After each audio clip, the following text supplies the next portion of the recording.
Mutton కూర ఎంత బాగా వండుతానని నాకు ఇప్పుడే తెలిసిందండి.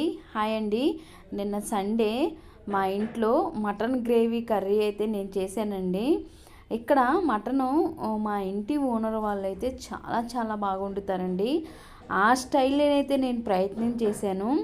ఆంటీలాగా బాగా చేయకపోయినా కానీ కొంచెం పర్వాలేదు, రీచ్ అయ్యానని అనిపించిందండి. మటన్ కూరతో పాటు మంచి బగారా రైస్ కూడా చేశానండి.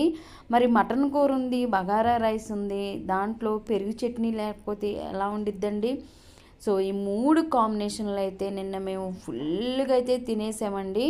మటన్ మేము చాలా అరుదుగా తింటాము, కానీ నిన్న వండిన కూర నేను చాలా చాలా బాగుందండి. 2 రోజులు అంటే మండే కూడా తిన్నాము ఉదయాన్నే. చాలా చాలా టేస్టీగా.